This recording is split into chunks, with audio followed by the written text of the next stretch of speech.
DZRH, magandang umaga Pilipinas sa DZRH Radio, DZRH TV at DZRH Online. Kasama si Kuya Angelo Palmones. Magandang umaga Pilipinas. Martes na tayo ngayon, ika-6 ng Agosto 2024. Sa ulo ng ating mga balita, dalawang LPA sa loob at labas ng Philippine Area Responsibility tinutuktukan ngayon ang pag-asa. Marathon hearing ng Kamara para sa 2025 National Budget nagsimula na. Total ban ng POGO sa bansa walang malaking epekto sa ekonomiya ayon sa mga economic managers. Presyo ng gasolina bababa sa ikalawang sunod na linggo. Ika-apatawang sunod na linggo sa diesel at kerosene. 10 milyong pisong reward ng Department of the Interior and Local Government laban kay Pastor Quiboloy.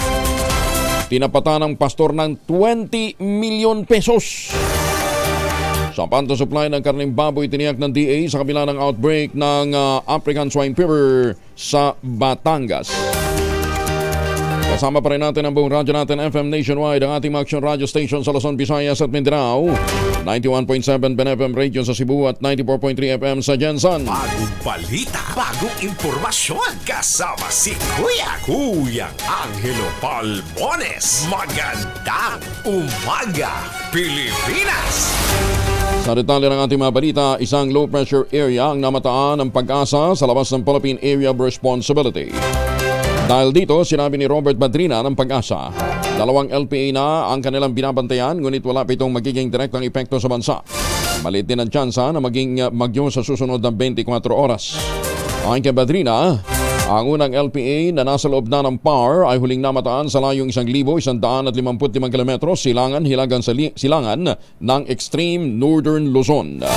Samantalang southwest monsoon naman o habagat ay nakaka-apekto naman sa malaking bahagi ng bansa, partikular na sa Palawan, Visayas at Mindanao. Asahan ng maulan na panahon sa Western Visayas, Negros Island, sa Central Visayas, Southern Luzon, Bataan, Zambales.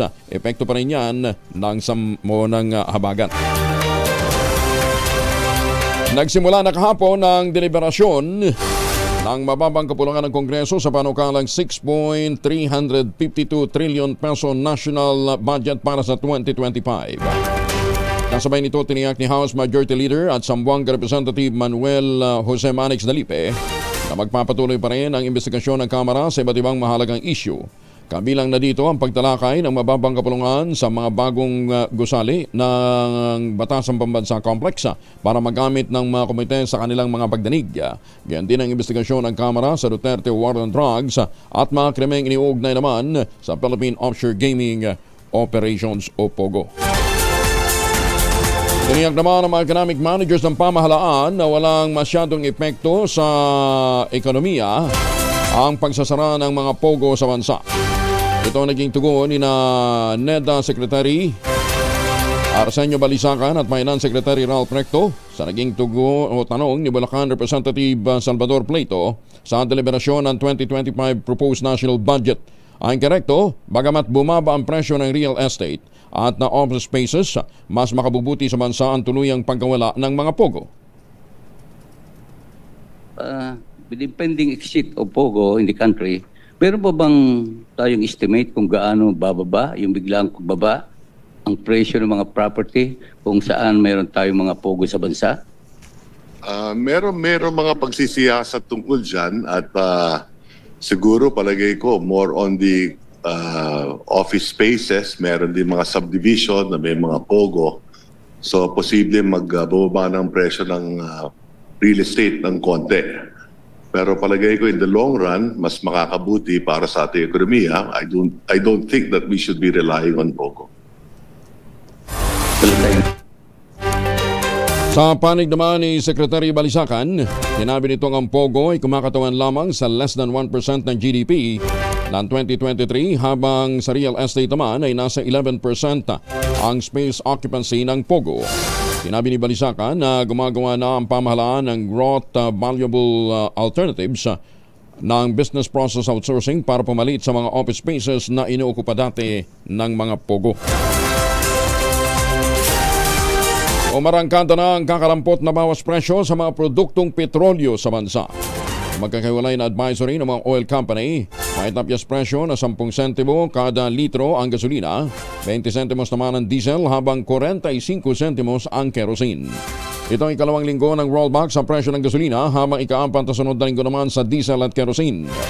Bunga ito ng mahinang demand mula sa China at plano naman ng Organization of Petroleum Exporting Countries Plus para magdagdag ng supply sa world market. Noong nakarang linggo, bumaba ng 75 centavos per liter ang presyo ng gasolina, 85 centavos naman sa diesel at 80 centavos sa kerosene. Tiniyak ng Department of Agriculture na sapat ang supply ng karneng baboy sa bansa sa kabila ng outbreak ng African Swine Fever sa 4 na lugar sa Batangas. Ayon kay Assistant Secretary Arnel de Mesa, spokesperson ng Department of Agriculture, ginagawang lahat ng mga concerned agencies upang mapigilan ang pagkalat ng virus sa mga baboy. Bukod dito, sinabi rin ni de Mesa na ang pangunahing supplier pa rin ng karneng baboy sa bansa ay ang Central Luzon. Mabibili pa rin na niya ang pork belly sa pagitan ng 320 pesos hanggang 400 pesos per kilo, habang ang pata naman ay nasa 285 pesos hanggang 380 pesos per kilo. Samantala, sinisi naman ng DA sa malakas na ulan at mga pagmahan na dala ng habagat at bagyong Karina ang pag-usbong ng mga bagong kaso ng ASF. 9 na minuto na makalipas ang alas 4 ng umaga.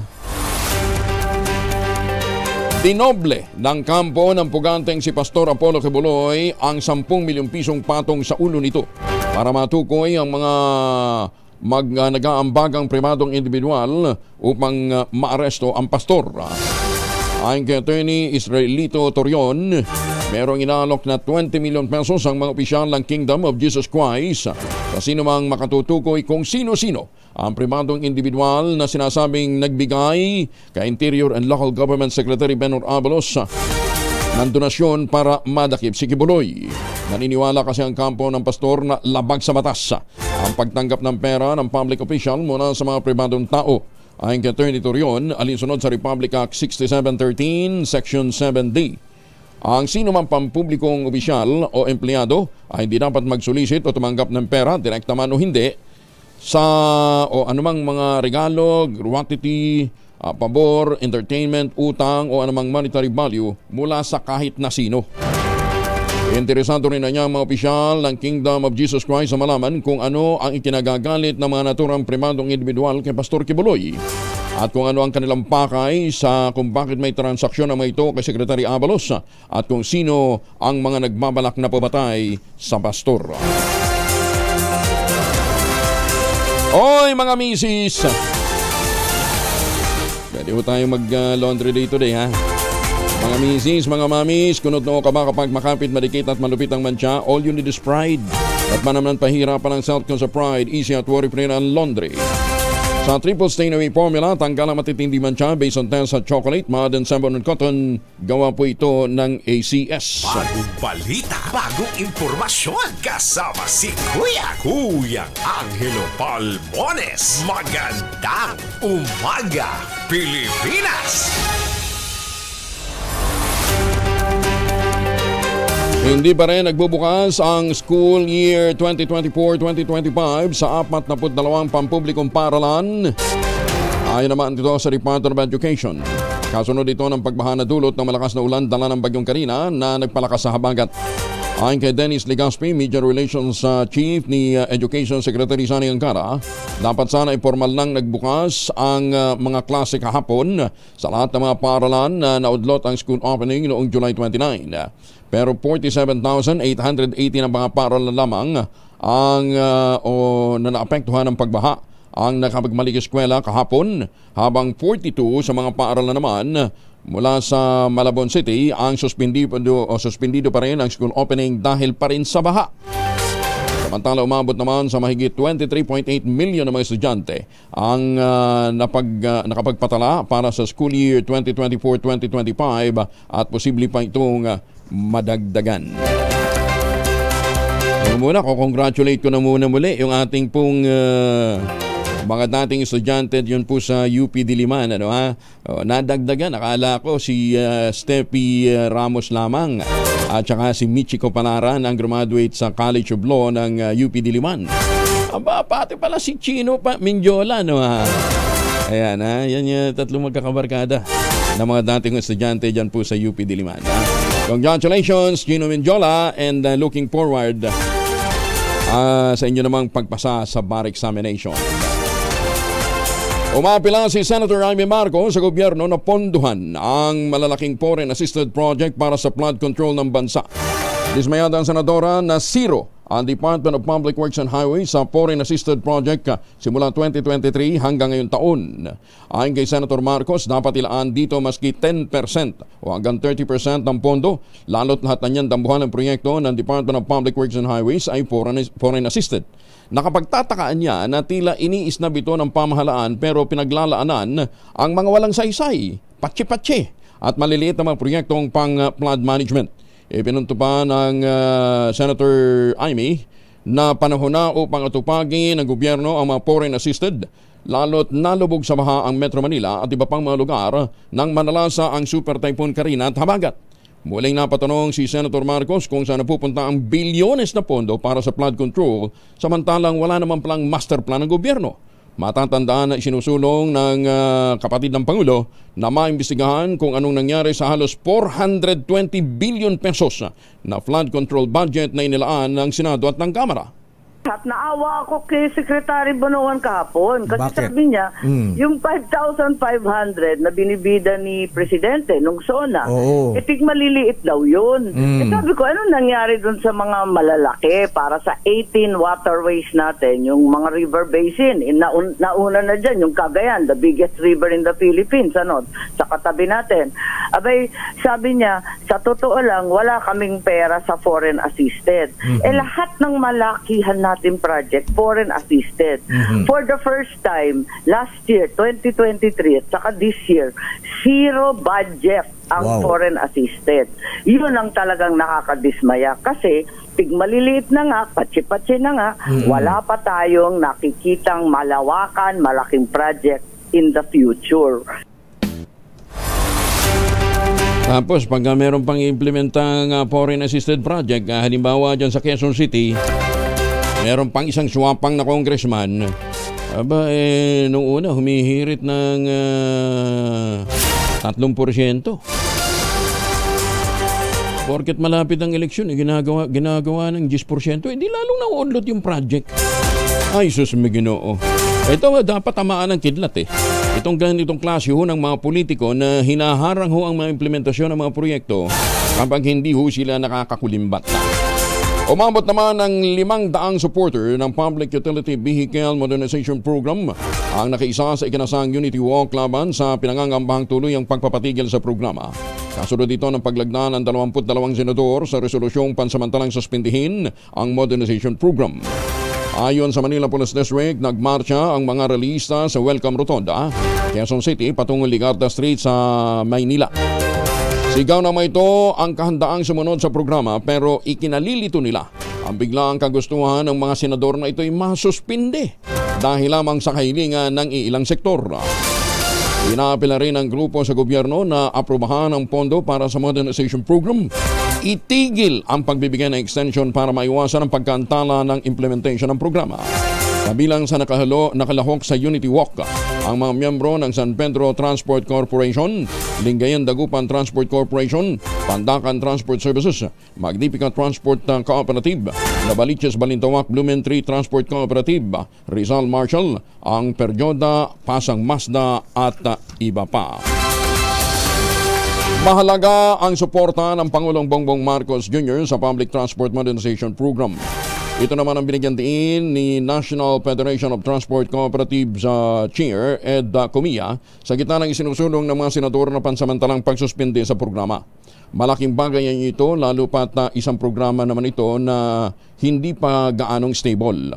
Ayon kay Comia, naibsan ang pangamba nila sa estado ng implementasyon ng PTMP dahil sa suporta dito ng pinakamataas na lider ng bansa. Ganito Comia na hindi naman masama ang ginagawang oversight ng Senado sa naturang programa dahil trabaho nila ito. pero hindi daw nangangahulugan na sagot sa mga problema ang pagpapatupad ng suspension sa modernization program ng public transport. Malaking bagay yan para sa isang programa na hindi pa talaga stable. Kasi di ba tayo, meron na agam-agam yung mga nasa sektor. Kung sabay mapapatuloy, atras-abante yung programa. Pag kami naisipan niya isang mga congressman, naisipan niya mga senador, magalit sa mga public hearing na ganyan, hindi naman yan masama kasi trabaho nila ang mag-oversight ng mga programa. Ang punto lang dito is para sabihin mo na suspendin mo yung programa. Magandang umaga, Pilipinas! Pinabulaanan ng Philippine Amusement and Gaming Corporation of PAGCOR ang kumakalat na memorandum na naglalaman daw ng direktiba sa mga local government units na agarang ipasara ang mga pogo sa kanilang lugar sa unang linggo pa lamang ng Agosto ngayong taon. Ayon kay PAGCOR Offshore Gaming Licensing Department Head Attorney Jessa Fernandez, peke ang naturang memo na may petsang July 26. Ito daw pineking version ng kanyang naunang inilabas na memorandum noong July 23 pagkatapos ng SONA ng Pangulong BBM. Iginit ni Attorney Fernandez, hindi sila naglalabas ng anumang memo na nagmamandato sa mga lokal na pamahalaan upang agarang ipasara mga pogo sa kanilang mga lugar dahil malinaw naman ang direktiba ng Pangulo na binibigyan ito ng mga palugit hanggang sa katapusan ng taon. Pinaninindigan ng pambansang pulisya ang ginawa nilang pagtatanggal sa 75 police security ni Vice President Sara Duterte. Sa pagdinig ng Senado, sinabi ni PNP Chief General Romel Francisco Marbil, bahagi lamang ito ng mga pagbabagong ginagawa ng PNP. Hindi lang naman daw si VP Sara ang kanilang tinanggalan ng security, kundi pati na ang mga retiradong general. Iginit ni Marbil, walang politika sa kanilang ginawa. Sir, ang may hawak po ng security po ng ating Vice President is the Presidential Security Command. It was issued on July 9. The security of the President and the Vice President lies on the Presidential Security Command. And we will not stop po if the General Morales from the PSC asks our help to ask for more personnel. We will give po. And the one who's making the threat assessment is not anymore. It's the Presidential Security Command po. Sa pagdinig naman ni sa panig naman ni Senator Bato de la Rosa, umayon po ito na bigyang laya si VP Sara na pumili ng kanyang security mula sa mga pulis sa Davao. Di bali na daw na hindi may balik ang tinanggal na 75 mga pulis basta't ang 31 na natitira ay mga pulis Davao na manoy mas matatapang. This is my personal appeal to you, being a Filipino. Kasi ayaw ko talaga na may mangyari sa ating Pangalawang Pangulo. Pag yan ay naambos ng NPA at nagsipagtakbuhan yung mga security niya, nakakahiya tayo. Pero kung yung ibalik mo yung mga taga Davao na talagang makipagpatayan sa kanya, yung mga lokal, ay... Ayan, balik daw. Mas matatapang daw yung mga pulis Davao. Magandang umaga, Pilipinas! Ay, mga misis, amoy araw ba si Mr. Pag-uwi galing ng trabaho abay dalian sa germs sa katawan nila? Para labanan ng amoy araw at amoy pawis, gumamit ang Shield Bath Soap regularly. Beatable ang Shield sa paglaban sa germs versus another brand by Shea Butter na pampalambot ng kuti sa presyong abot kaya $12.50 SRP. Kaya naman recommended ito ng Philippine Nurses Association. Kaya mga misis ay challenge yun, subukan ng Shield Bath Soap. Galit sa sakit, may malasakit, sulit na sulit. Magandang umaga, Pilipinas! Mamamayan ng Maribeles, Bataan, nagkaisang magpakalbo para i-donate ang kanilang buhok sa paggawa ng oil spill booms. Detalye ng balita mula kay Danny Kumilang, Aris 37, Danny. Nagkaisa mga mamamayan ng Maribeles, Bataan sasabay-sabay na pagpapagupit ng kanilang mga buhok para i-donate ito sa paggawa ng oil spill boom. Ayon kay Maribeles Association of Barangay Captain o ABC President at Barangay Alyon po ng Barangay Marcialito, Albalan, ito ang naisip nilang paraan katuwang ang lahat ng kapwa niya po ng barangay sa Maribeles para makatugon sa panawagan ng provincial government ng Bataan na mag-donate ng mga materyales o raw material para makagawa ng natural oil spill boom. Malaking tulong aniya ito para mapigilan ang paggalat pa ng langis sa Manila Bay mula sa mga lumubog at sumadsad ng mga motor tanker at motor vessel nitong kasagsagan ng bagyong Karina at Habagat. Hinikayat din ni Kapitan Albalan ang mga kababayan niya na mag-donate ng coconut o bunot ng niyog bilang karagdagang materyales sa paggawa ng oil spill boom. RH37 Danny Kumilang, DCRH, una sa Pilipinas, una sa Pilipino. Maraming salamat, Danny. May paabak kayo nga sa ating mga kababayan dyan po naman sa Pampanga. Alam mo ninyo, okay yun, maganda yun na nagkakaisa sila na mag-donate, gumawa ng nagkakaisang hakbang. Kaya lang mali. Matagal na napatunayan na wala pong science na yung buhok talagang kakapitan ng ng oil. Pangalawa, hindi naman natin alam kung ganun talaga kalilinis yung buhok na yan, baka yan magdagdag pa lamang sa polusyon. Yung bunot, okay po yun. Matagal na. Dati na may mga oil spill na nangyari. Marami rin mga nagpakalbo. Marami din nag-donate. Magandang hakbang yan. Napapakita ng pagkakaisa. Kaya lang ala siyensya. Diba? Wala sapat na science yan. Baka sa halip na makatulong, makadagdag pa ng basura sa karagatan. Nakamainam bunot na lamang gamitin natin. Total, meron na ngayong geotextile. Diba? Yung ginagamit para sa flood control. Yan na lang gamitin natin para makalikom ng makalikom na mas mabilis na makalikom nung mga tumatagas kumakalat na langis. Sa showbiz muna tayo. Reklamong sinampa ni Sandro. Sandro Mulak po ito, Sinagot na. Paano nila sinagot, Gorgie Rula? Gorgie, good morning. Ipinarating sa amin ang kampo ng dalawang independent contractors ng GMA7 na sina Jojo Nones at Richard Cruz na natanggap na nila ang formal complaint ni Sandro Mulak, ang anak ni Nino Mulak. Ang sabi ng abogado ng dalawa na si Attorney Maggie Abraham Garduque, kailangang sagutin doon nila ito in 5 days at nilinaw niyang sexual harassment ang isinampang reklamo at hindi rape. Nagpadala sa amin si Attorney Maggie ng komento niya sa reklamong inihain ni Sandro. Ang sabi niya, I don't want to go to details but I just want to say that in every proceedings, whether that is administrative or criminal, the person who alleged has the burden to prove. In the formal complaint, one of the allegations of Mr. Mulak was he was lured by our clients to go up to the hotel room. However, in his own evidence, proves otherwise. Based on the text messages, it was Mr. Mulak who messaged Mr. Nones with, "Andyan pa ba kayo, sir? Baka po pwedeng dumaan saglit, ha ha ha ha." End of quote. Iyon daw muna ang sasabihin ni Attorney Maggie pero may karugtong paraw yan. Kaya abangan na lang natin ang kanilang revelasyon na tila salungat sa mga sinabi ng kampo ni Sandro Mulak. Gorgie Rula po, mula sa Kanunan sa Pilipinas, DCRH, una sa Pilipinas, una sa Pilipino. Maraming salamat, Gorgie. Pero kung ano man po lakad ninyo ngayong araw na ito, kung may tatawag man sa inyo o wala, magbaon ng proteksyon laban sa mikrobyo. Dalawa po ang formulation ng family alcohol na pwede nating pagpilian. Yung pong family 70% ay isopropyl alcohol, especially prepared for clinics, hospital, pharmacies, laboratories, pero okay na okay po sa mga households. Very effective yan sa disinfection at sterilization. Ganyan ang bagsik ng family 70% ay isopropyl alcohol. Yun naman mabagong family rubbing compound improved alcoholone.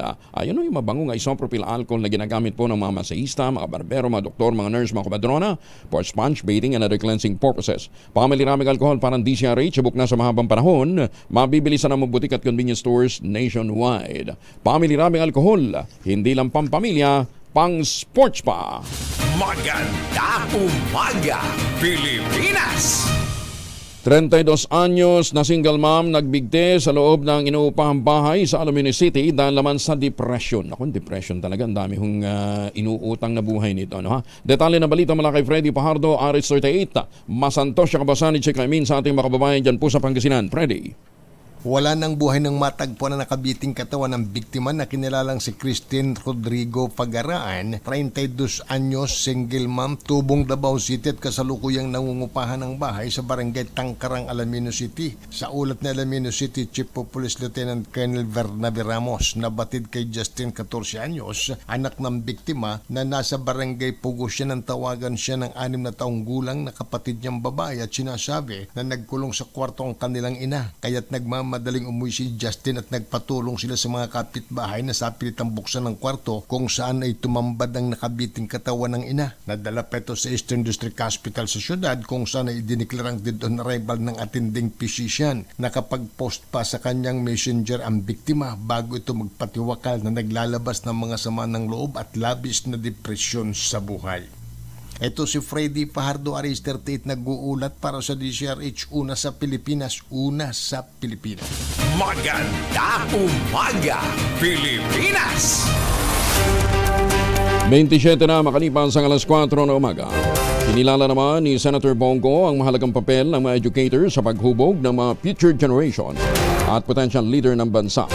Bilang chairperson ng Senate Committee on Youth, naanyayahan si Senator Go bilang guest of honor at speaker ng Summer Educators Day na ginanap sa Catbalogan City, bahagi ng selebrasyon ng makulay na pagdiriwang ng Summer Day.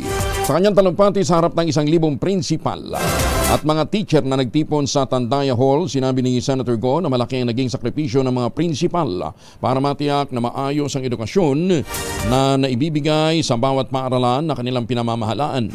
Sinabi pa ng senador, ang mga principal ang tumitiyak ng maayos na kondisyon ng kanilang mga guro at nasa tamang landas sa tinatahak ng mga mag-aaral.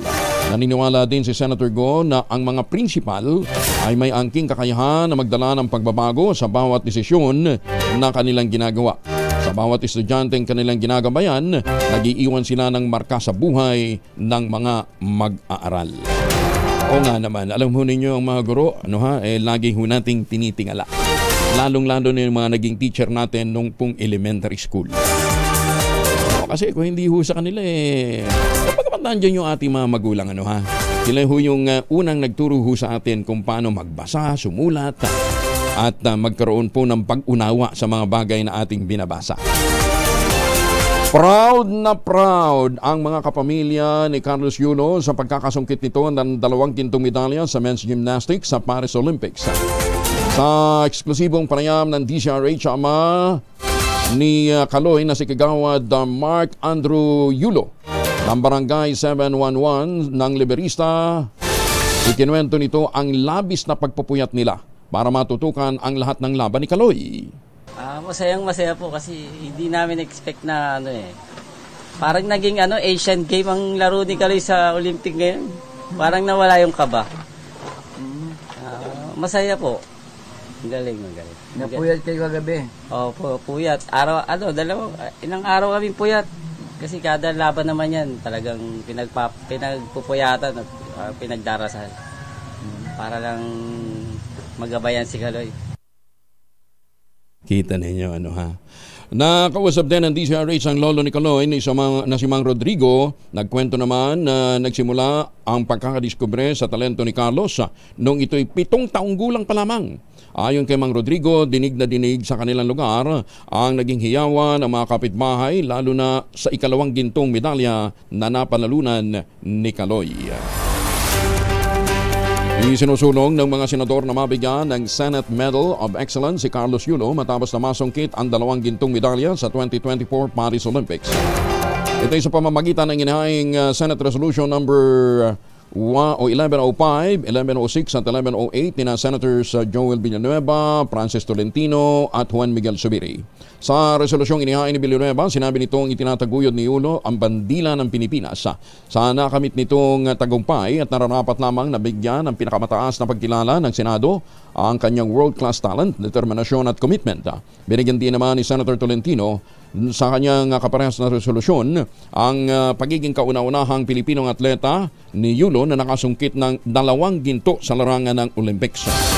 Sinusugan din ni Senador Juan Miguel Zubiri ang resolusyon na hinihain ni na Villanueva Tolentino. Iginit naman ito na ang pagbibigay ng Senate Medal of Excellence kay Yulo ay hindi lamang pagkilala sa natatanging kakayahan at talento niya, kundi maging ang pagiging makabayan nito.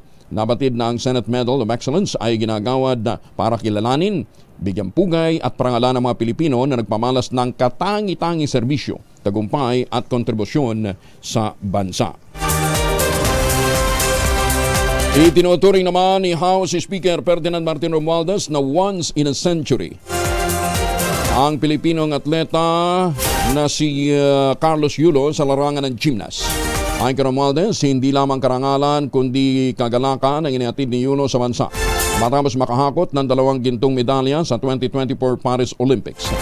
Naniniwala ang House Speaker na ang tagumpay na nakamit ni Yulo ay bunga ng kanyang hard work, pagpupursige at natatanging kasanayan na naging daan para maitaas ang antas ng Pilipinas sa larangan ng sports sa international scene. Pagtitiyak naman ng House Speaker, patuloy na susuportahan at mamumuhunan ang Kamara para sa sports program ng bansa upang makapaghubog pa ng mga world-class athlete gaya ni Yulo. Ayan, at least ngayon nararamdaman natin na mukhang seryoso na talaga ang pamahalaan na pondohan ang sports. Hindi lamang sports, kundi pati siguro yung mga event na nilahukan nitong si Carlos Yulo. Dati kanya-kanya bahala si Batman. Sinaluduhan ni Senator Amy Marcos ang Pinoy gymnast na si Carlos Yulo matapos na gumawa ng kasaysayan sa 2024 Paris Olympics. Nagpabot din ng pagbati si Senator Amy sa magkasunod na pagbulsa ni Yulo ng 2 gintong medalya sa pinakamalaking sports competition ng mundo. Ayon kay Senator Marcos, ipinagmamalaki ang 24 anyos na atleta ng buong sambayan ng Pilipino. Nagpasalamat din ang Presidential Sister kay Yulo sa pagbibigay ng inspirasyon sa mga kabataang Pinoy at sa lahat ng mga naghahangad na maisakatuparan ng kanilang pangarap. Ginawa ni Senator Marcos ang pahayag ng pagharian ni Yulo ang floor exercises at ang finals ng men's artistic gymnastics. Umusat na sa Kamara ang panukalang layong i-exempt sa tax ang cash prizes at mga donasyon para sa mga atletang nananalo sa international sports competition. Una nang inihain ang House Bill 421 noong pang-18 Congress nang manalo ang Pinay weightlifter na si Heidelin Diaz, pero lumusot ito sa House Committee on Ways and Means kasunod ng pagkakapanalo ni Carlos Yulo na dito po sa 2024 Paris Olympics.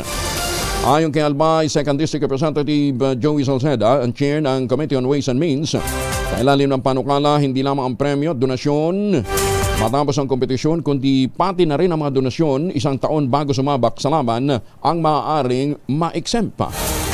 Nagpasalamat naman si Camarines Sur Representative Elry Biliperte, co-author ng tinatawag ngayong Carlos Yulo Bill, sa pag-usad ng panukala na anya'y paraan ng pagkilala sa mga ginagawa ng mga atletang Pinoy para sa bansa. Sa ilalim ng Republic Act 10699, 10 milyong piso ang ibibigay sa mga Olympic gold medalists, 5 million pesos naman sa silver medalists, 2 million pesos ang sa bronze medalists at kasama din ang sa mga monetary rewards ang kanilang mga coach. Kita ninyo Kung hindi pa nanalo si Kaloy, hindi uusad yun Ang dami kaya na pinangako nila nung panahon din ni Heidelin Diaz na hindi pa rin natutupad. At least ngayon natupad na. Pero kakaiba ang craze ngayon. Ivan, binigay mo ba sa Aris TV yung iba't ibang mga memes ngayon? Pakita mo nga, ang dami ngayon, daming mga memes ngayon, di ba? Nakakatuwa na very artistic talaga mga Pinoy, Ang dami-daming nakakatuwang mga memes na kumalat ngayon dahil po sa panalong yan ni Carlos Yulo, meron pang mga pati mga kabataan ko ano-ano yung mga natututunan nila. Batiin muna natin happy birthday muna habang inaayos ni Kuya Ivan yung yung mga feed natin happy birthday muna. Ay, kahapon ito. Oo, kahapon ang birthday ni Secretary Bunoan, Manny Bunoan ng Department of Public Works and Highways. Ayan, Secretary Manny Bunoan, happy birthday. Ayan ilang taon naman si Secretary Bunoan? Definitely bata pa ho ito, Dahil kasabayan lamang yan. Hindi, nauna pa nga sa kanya si Congressman Adolfo Plato Ang alam ko nagbe-birthday ngayon ay si Congressman Romy Momo ng Surigao del Sur. Ayan, Kong Romy. Dating undersecretary din po ito ng DPWH. Pero ngayon ay kinatawa na po ng Surigao del Sur. Kong Romy Momo, happy birthday. Meron pang isang magbe-birthday bukas naman, August 7, yung aking kaibigang si Charlie C. At isa pang magandang lalaki, Birthday din, Leo din pala ito. Si Undersecretary Robert Bernardo. Ayan, Yusik Bobby. Happy birthday. Ang daming magbe-birthday yan Oo, parang ang daming magpapakain ho ng tanghalian at saka ng agahan diyan. Sa DPWH, hindi dito. happy birthday Yusik Bobby Bernardo ng DPWH. Diyan po naman sa Estados Unidos, nag-birthday si Ethan Sintay. Ayan. Si Ethan Sintay naman, anak ni Ethel at saka ni Ken Sintay. Diyan sa Amerika. At binabati siya ni Engineer Robert Sintay na nandyan ho naman sa North Carolina, naghahanap ng mabibiling bahay. Malupit, ano ha? Para sa kanyang apo. Feeling bagets ngayon si Kuya Robert, ano ha? Yan ha? Happy birthday kay Ethan Sintay. Nasa Amerika na lang din tayo. Batiin na rin natin yung ating mga midnight singers, ha?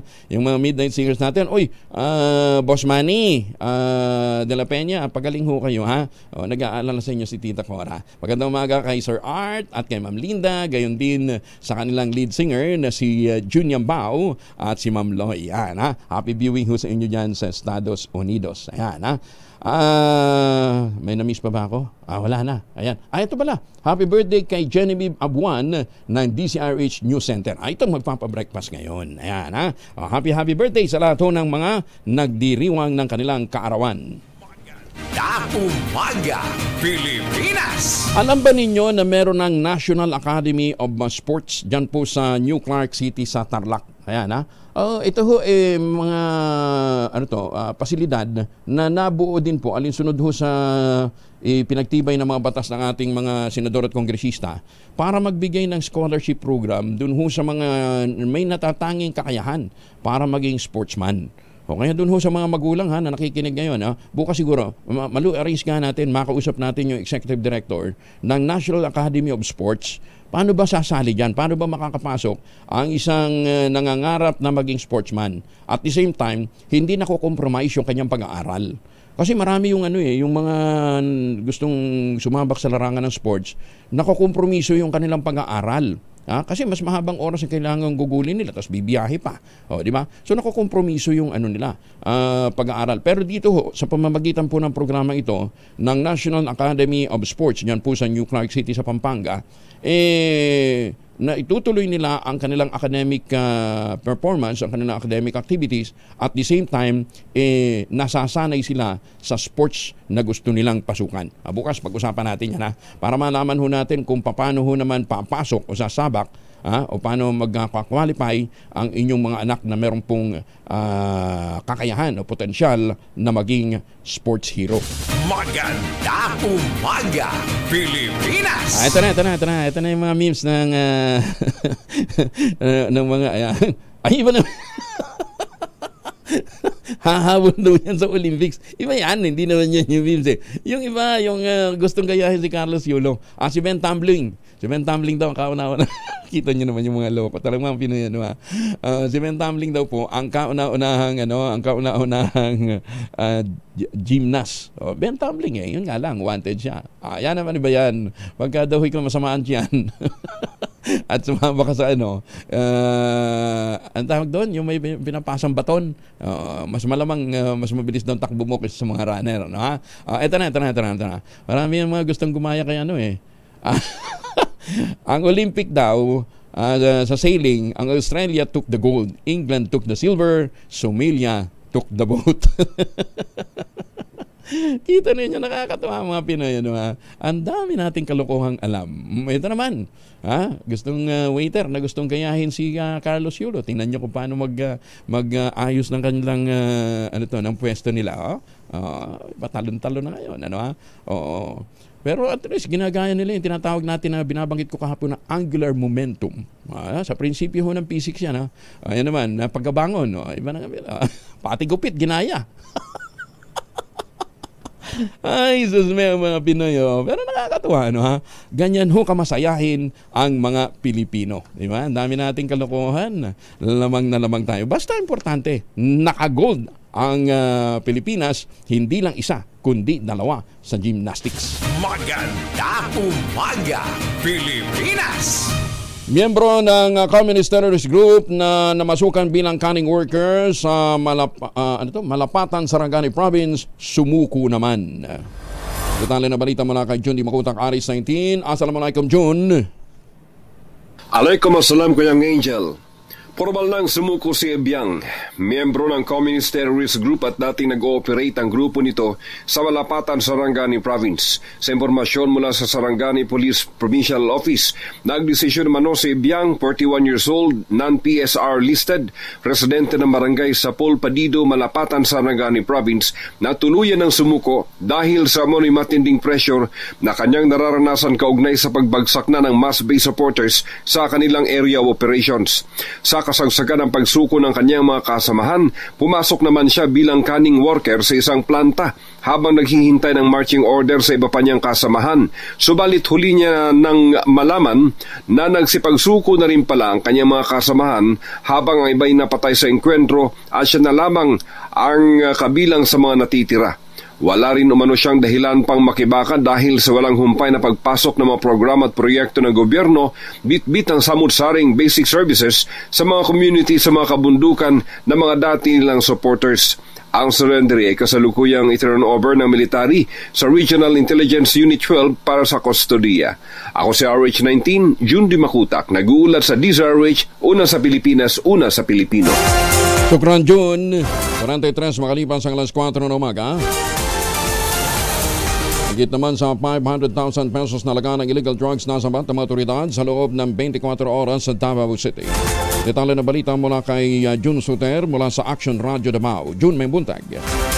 Mahigit 500,000 halaga ng illegal na droga ang nasabat ng Davao City Police Office sa isinagawang drug bypass operation sa iba't ibang lugar sa Davao City sa loob lamang ng 24 oras noong Agosto 5. Sa 7 operasyon ng kapulisan, 8 na individual ang naaresto matapos positibong nabilhan ng illegal na droga. Nakumpiska ng Tugbog PNP ang illegal na droga na nagkakalaga ng 487,920 habang 35,149 pesos and 20 centavos naman sa Los Amigos PNP. Samantala sa San Pedro PNP, Bunawan PNP, Baguio PNP at Marilog PNP, nakakumpiska naman sila ng iligal na droga na nagkakahalaga ng 23,528. Sa kabuuan, nasa 546,597.20 centavos na halaga ng iligal na droga ang nakumpiska sa nasabing operasyon ng kapulisan. Ayon kay Police Colonel Hansel Marantan, Acting City Director ng Davao City Police Office, na resulta ito sa pagsisikap ng kapulisan dahil ang DCPO ay bilang isang organisasyon na hindi tatigil sa paglaban sa iligal na droga sa loob ng lungsod, gaya ng ipinakita ng mga iba't ibang police station sa kanilang matagumpay na operasyon. Ito si June Suter para sa DZRH. Una sa Pilipinas, una sa Pilipino. Maganda umaga, Pilipinas! Magandang umaga po sa mga taga Hayward, California at sa mga suki ho natin dyan sa Las Vegas, Nevada. Evan lang, magandang umaga sa iyo at kumusta ho kayo? Lahat ho ng mga Pilipinong pauwi ng Pilipinas, galing po sa bakasyon o galing ho sa pagtatrabaho, paalala ho natin na wag na ho kayong magbaon ng imported na tsokolate pabalik dito pag papasalubong ho tayo gawang lokal. Meron ho tayong tangerine chocolate. Ito po 100% gawang lokal dahil tanim ho ito ng mga magsasaka ng mga magdiniyog dyan po sa lalawigan ng Quezon. Sa tulong po ni Dr. Helen Tan, yung pong mga planting material na kakao galing Davao, hinakot para maitanim po sa ilalim ng mga nyugan. Kaya ngayon nagpo-produce na ho sila ng dekalidad na kakao beans. Ipinoprocess po yan para maging tangerine chocolate. Yan po ang brand ng mga magdiniyog at mga magsasaka dyan po sa lalawigan ng Quezon. Available sa 0919-095-5935. May mahigit 10 variants na available na mga raw material ay galing din po sa ani ng mga magsasaka. Yun po yung check po ninyo sa tangerinechocolate.ph. Kaya kung pauwi ho kayo ng Pilipinas, tangkilikin natin ang gawang atin. Sabi nga ni Dr. Helen Tan, sino bang magmamalasakit sa Pilipino kundi ang kapwa Pilipino? Maganda umaga, Pilipinas! Naimbag na bigat sa ating mga kababayan dyan sa Bulog, Cagayan. At na happy birthday din kay Dory Cosico. Birthday daw niya ngayon, kaya batiin natin siya. 2 menor de edad nasawi matapos na malunod sa Chico River sa Bontoc Mountain Province. Detalye na balita mula kay Romy Gonzalez, RH41. Naimbag na bigat, Romy. Nasawin 4 na taong gulang na bata matapos sila malunod sa Chico River sa Sitio Chepay, Barangay Bontoc Ili, Bontoc Mountain Province. Nakilala ang 2 matay na minor de edad na sina Chris Pumaneg Fangod Payokyok at Seth Paspas Fangod Kumafay. Nakatanggap ng distress call ang Bontoc Operations Center mula sa isang miyembro ng Bontoc Emergency Response Team ng linggo ng hapon. Kaya kagad silang inactivate ang composite team mula sa PNP, Bureau of Fire Protection, Health Office, Municipal Disaster Risk Reduction Management Office, mga miyembro ng pamilya at mga volunteers para magsagawa ng search, rescue at retrieval operations. Unang na-rescue si Chris Payokyok ng kanyang ama na si Jason malapit sa kung saan sila nalunod. Isinugod siya sa Bontoc General Hospital, subalit binawan ito ng buhay pagkalipas na ilang beses na ito'y buhayin ng attending physician. Sunod na nasagip si Seth Kumafay. Ilang beses din itong isinailalim sa pulmonary resuscitation, subalit idiniklara din itong binawi ng buhay ni Dr. Diga K. Gomez sa lugar kung saan siya nasagip. Ayon kay Bontoc Mayor Jerome Tiagsentodlong Jr., malapit ang bahay ng dalawang biktima sa Chico River at hindi umano namalaya ng kanilang mga magulang na pumunta ang dalawang bata sa Chico River.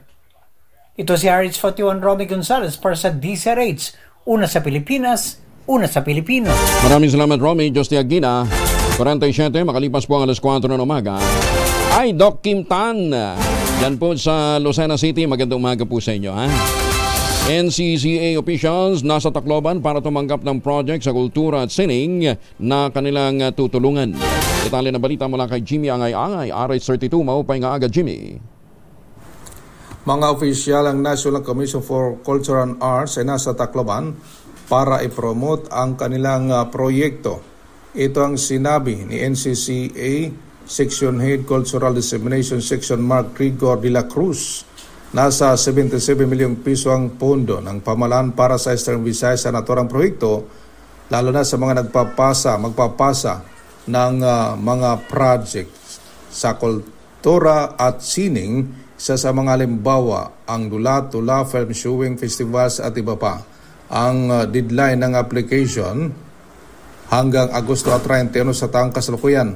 Bukas ito sa mga non-government organizations, people's organization, indigenous people's organization, individual local government units, government agencies, state universities at colleges kasama na ang public schools. Mula dito sa DYV Action Radio Tacloban, ito si RH32 Jimmy Angay-Angay para sa DZRH, una sa Pilipinas, una sa Pilipino. Salamat Jimmy Angay-Angay.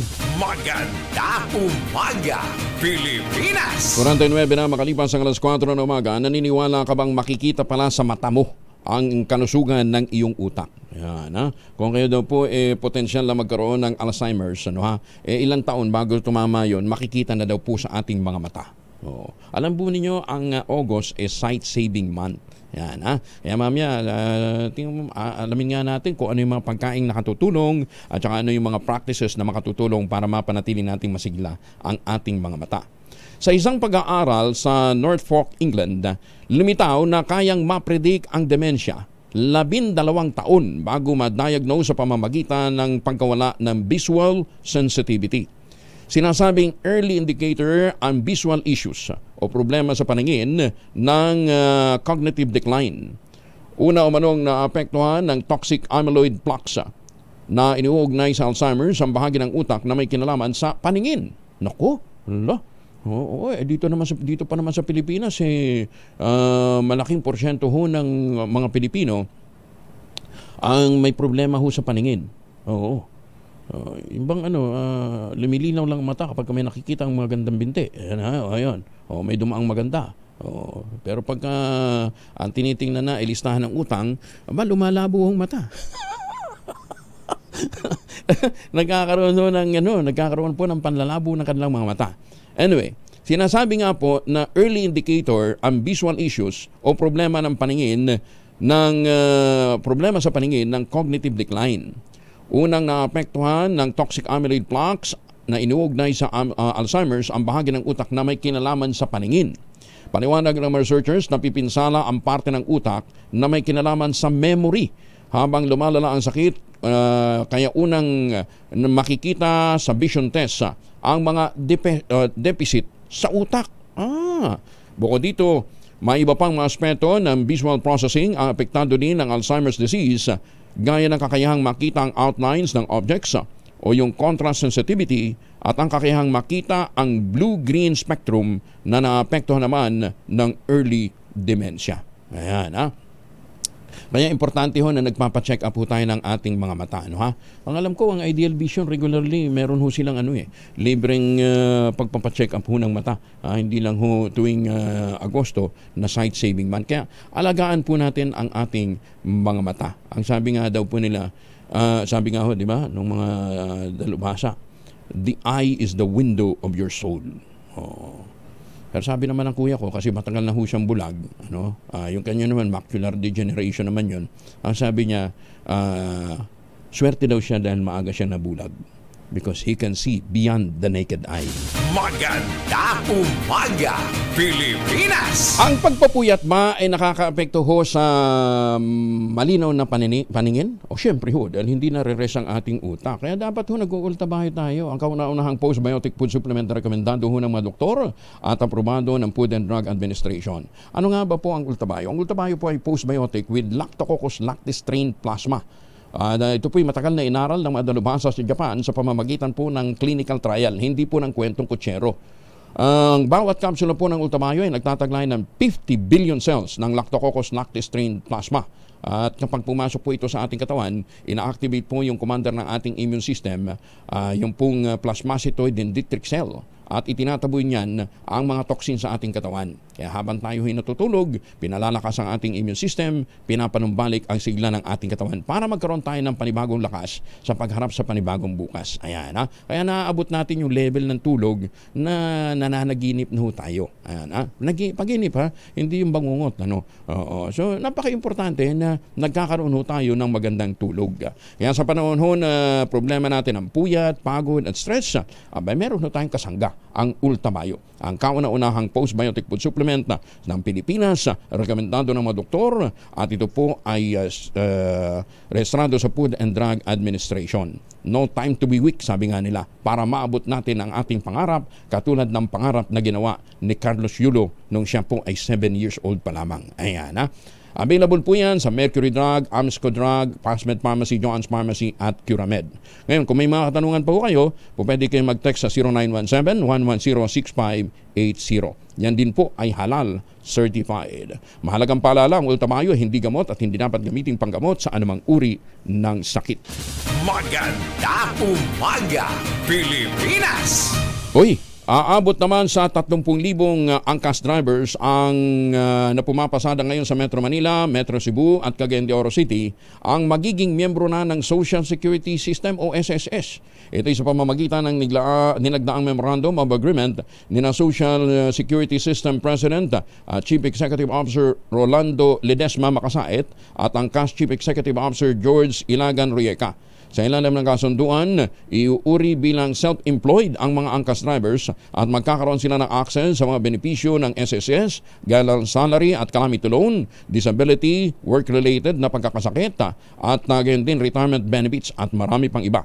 Pinuri naman ni Makasait ang inisyatibang ito ng angkas para matiyak ang magandang kinabukasan ng kanilang mga membro at mabigyan din ang mga ito ng social security benefits na nararapat para sa kanila.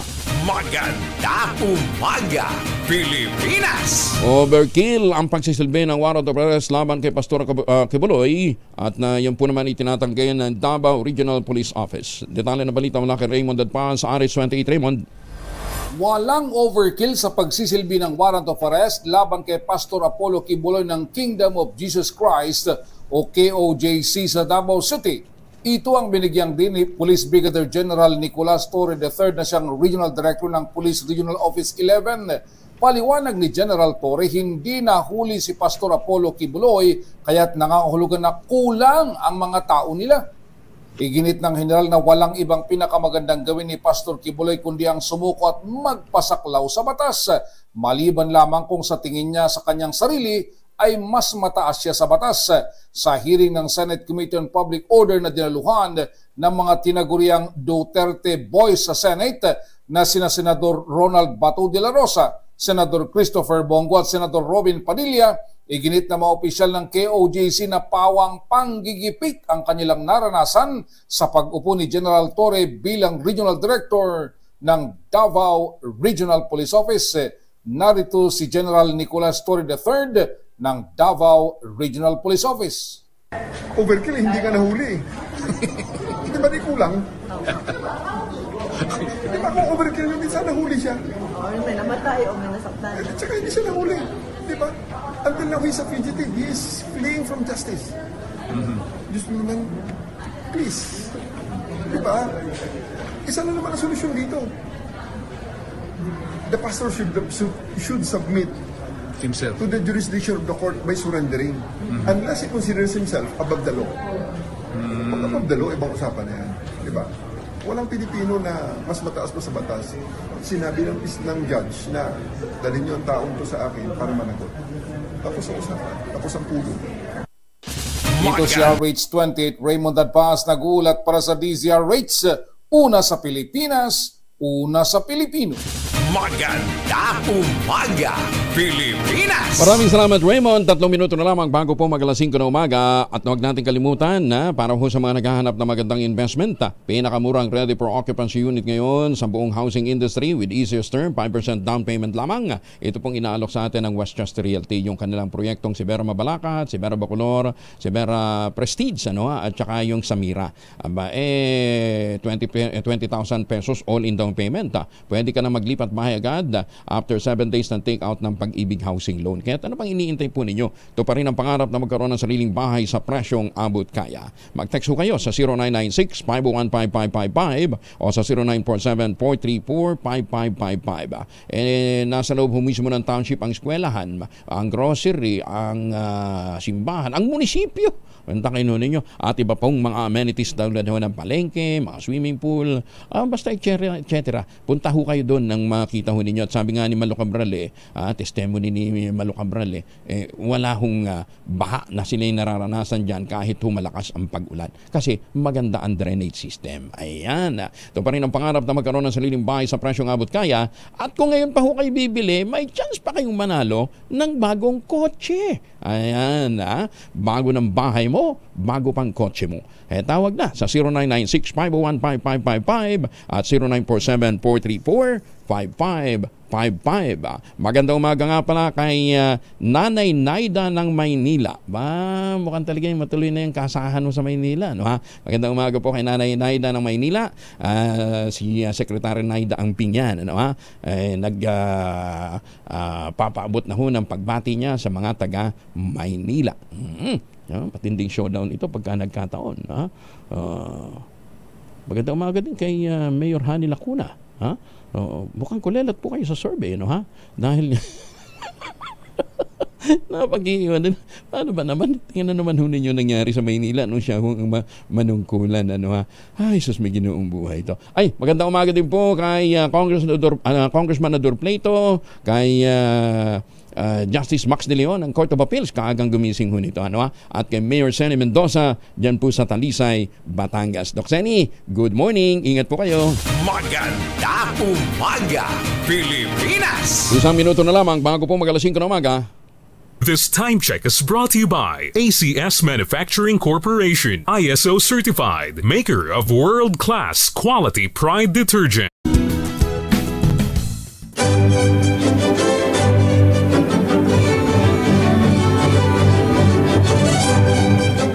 Ako po si Lisa Macuja Elizalde na nag-aanyaya sa inyong samahan kaming muli sa pagbabalik ng Art to Art alas 3:30 ng hapon dito sa DZRH Radio at DZRH News Television. Usapang sining at kultura para sa lahat tuwing araw ng linggo. Huwag kaligtaan.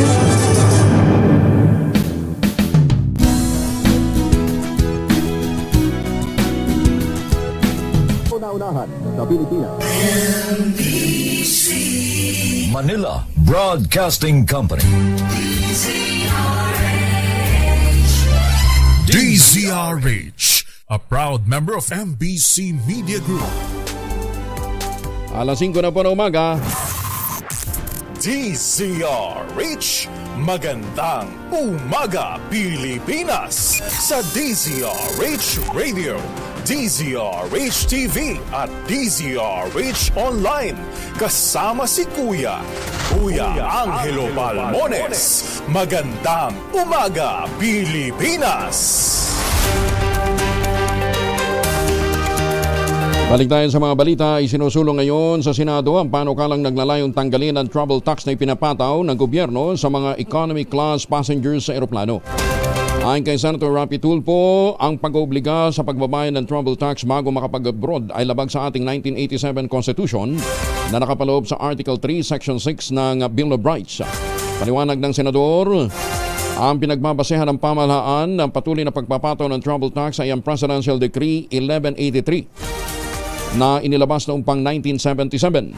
Ang PD 1183 o sa ilalim ng PD 1183, ang mga Pilipino na exempted sa pagbabayad ng travel tax ay mga OFW, mga sanggol at mga government officials at mga korporasyon na nasa official travel.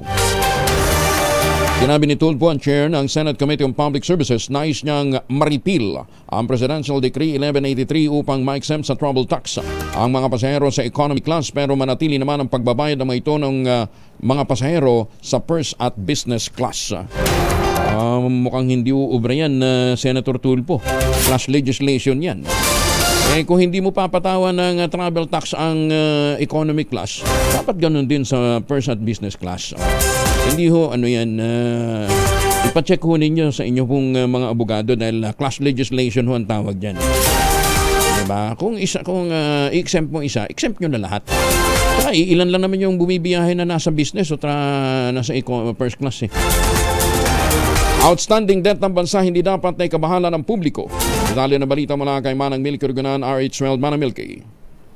Pinawi ni Finance Secretary Ralph Recto ang pangamba ng publiko sa total outstanding o kabuuang utang ng Pilipinas. Inahayag ito ni Recto sa kanyang pagharap sa Kamara sa pagsisimula ng deliberasyon sa 2025 proposed national budget. Ayon kay Recto, sa datos ng Bureau of Treasury, ang kabuuang utang ng Pilipinas as of May 2024 ay nasa 15.347 trillion pesos. Mas mataas sa 15.017 trillion pesos na halaga sa parehas na buwan noong 2023. Sabi ni Recto, malaki na ang ekonomiya ng bansa at may kakayahan na tayo makabayad sa debt obligations. Paliwanag pa ni Recto, sa unang tingin ay tila napakalaki ng utang pero walaan niyang dapat ipag-alala dahil nakabase ang ating repayment capacity sa laki ng ekonomiya. Sa katunayan anya, lumiliit na ang debt to GDP ratio mula sa post-pandemic peak na nasa 60.9% noong 2022 at 60.9% noong 2023. Target anya ng Department of Finance na ibaba na sa 60% ang debt to GDP over the medium term. Ako si Milky Rugunan, nagulat para sa DCRH, una sa Pilipinas, una sa Pilipino. Maraming salamat, Manang Milky. Maganda umaga, Pilipinas! Ay, teka nga pala, mabutit nagpaalala yung mga texter natin at saka yung mga nagpapadala ho ng mga comment ho sa atin. Ano? Nakalimutan natin ang mahiwagang tunog. Mahiwagang tunog! Dapat nga kahapon pa ito dahil pinangako natin magre-resume ng Lunes. Ano ha? Ang clue. Ang clue muna ha, bibigyan natin ng clue yung ating masuki. Ang clue sa ating mahiwagang tunog, ito po ay bahagi ng ginagamit natin sa pagdodocument ng ating mga biyahe. Ayan ha. Bahagi po ito ng isang item na ginagamit natin sa pagdodocument ng ating pong mga pagbibiyahe. Ayan ha. At saka gamit na gamit ito sa huling pa-contest ho ng Philippine Amusement and Gaming Corporation. Ayan ha. At kapag ginagamit hunit natin ito para masiguro nating maayos naman yung maayos ito magagamit pagkatapos natin gamitin, dapat gagamit tayo ng Shield Bath Soap. Maghuhugas tayo ng kamay, gamit po ang Shield Bath Soap. Eto na ang ating mahiwagang tunog.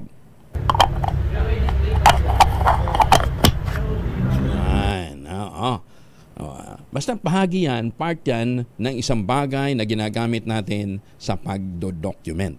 Ang inyo pong mga sagot, ipapadala po ninyo sa 0919-282-6485. Sundin ang tamang format po ng pagte-text, empty space, name / address / contact number / at ang inyong sagot. Isang beses lamang po maaaring mag-text sa ating text line gamit ang inyong mobile number. Sa mga sasagot po naman online, kinakailangan po meron kayong sharer badge o i-share nyo muna yung ating programa bago ho kayo magpadala ng inyong sagot. Ayan ha. Mahirap ba? Mahirap ba na? Basta ano ito? Sige ha. Anong shape nito? Sa geometry. Kasi kahapon kausap ko yung mga taga-DOST. Sabi ko may hiwagang tunog. Actually nagsusulong ho ito na maaral tungkol sa science. Geometry. Ang ano ho nito, ang hugis po nito ay bilog. Usually bilog. Wala naman ako nakitang ano na hindi bilog yan eh. Bilog ho ang hugis ng item na ginamit natin sa ating mahiwagang tunog. Basta kinakailangan may sharer badge ha. Ay, teka muna, si Kaobet Badrina. Magandang umaga, Pilipinas! Si Kaobet Badrina ng Pag-asa, kasama na natin. Kaobet, good morning. Magandang umaga sa lahat ng mga tagapakinig po natin, Sir Angel. Sa ngayon, huli nating namataan ang low pressure area na sa mayigit 800 kilometro east-northeast ng extreme northern Luzon na sa ngayon nga ay maliit pa rin chance na ito ay maging bagyo at wala pa rin direktang epekto sa anumang bahagi ng ating bansa.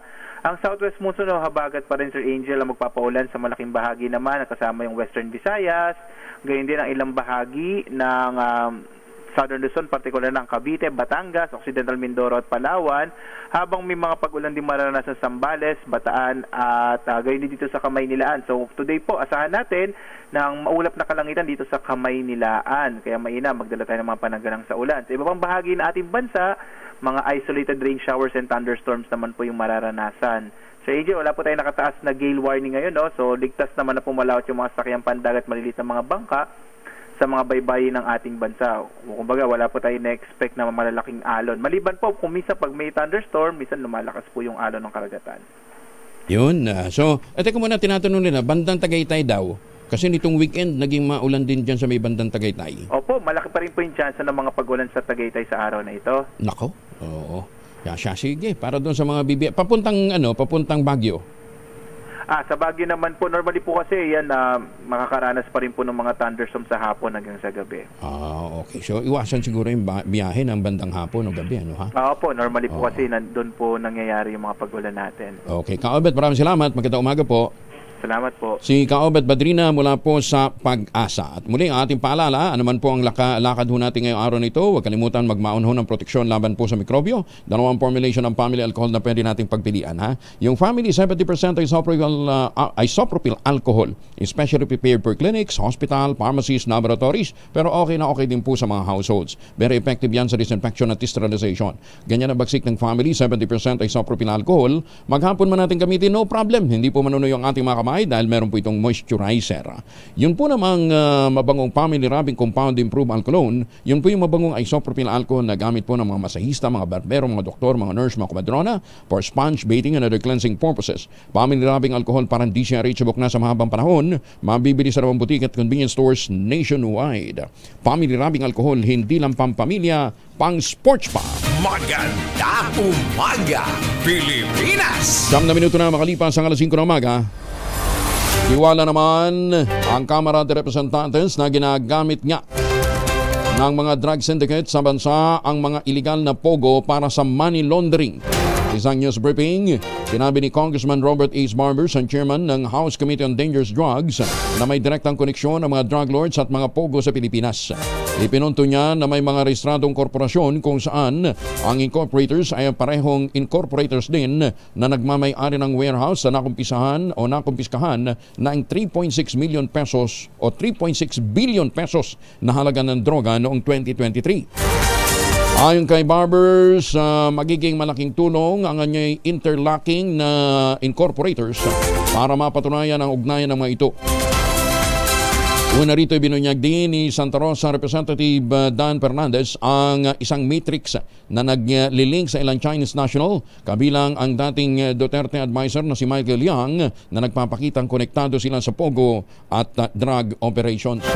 Kahapon po inikutan ng mga mambabatas natin kasama si House Speaker Martin Romualdez yung pong malaking pogo hub dyan po sa Tarlac na napasok ho ng mga operatiba. Andyan na ba yung video, Malu, ano ha? Oo, at ayun ang lawak pala talaga nito, ano ha?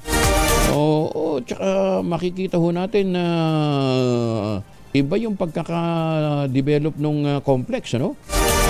Malupit, ano? Oo, kaya hindi talaga ito basta-basta maitatayo nang walang kuntsabahan. Walang pahintulot yung mga lokal na mga opisyal.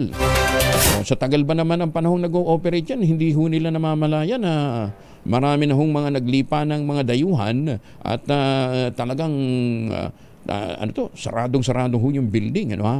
Kaya ayan, nagkakabukingan ngayon kung sino yung mga nasa likod niyan at sino yung mga incorporators na posibleng may kaugnayan nga din sa illegal drugs. Maganda umaga, Pilipinas!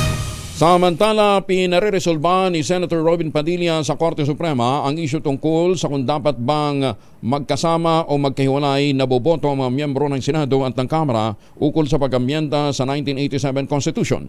Partikular na tinukoy ng Senador ang Section 1, 3 at Article 17 ng Saligang Batas. Apela ni Senador Padilla, dapat linawin ito ng Korte Suprema dahil sa hindi niya magampanan ang kanyang tungkulin bilang tagapangulo ng Senate Committee on Constitutional Amendments and Revision of Codes dahil kulang sa kalinawan ang nabanggit na probisyon. Inamo naman ni Police Regional Office 11 Director Brigadier General Nicolas Torres si Davao City Mayor Baste Duterte na magsampa ng kaso laban sa kanya dahil sa umunoy pagsisinungaling. Ginawa ni Torre ang pahayag matapos siyang tawaging professional liar ni Mayor Baste. Kapag sasabing minamanipula ang ulat ng Davao City Police Office para ipakita na mababa ang crime rate sa lungsod. Sabi ni Torre, pwede naman siyang kasuhan ng perjury kung totoong nagsisinungaling siya sa mga ginagawang opisyal na pahayag. Una rito, sinabi ni Mayor Baste na napanatili naman ng Davao City ang kasalukuyang peace and order situation dahil sa pagtutulungan ng mga residente at mga lokal na opisyal. If I lied in something official, that is perjury and that can be filed in court. So, file a case in court against me dahil yan ay isang criminal offense. Parang yan sa tatay niya. Yan, so you maintain na you are just being professional yung dun sa kung ano man yung issue nila. I just presented facts. Okay? So, kung sa tingin niya ay kasinungalingan yun, file niya mo ng kaso. Abogado tatay niya, tanungin niya.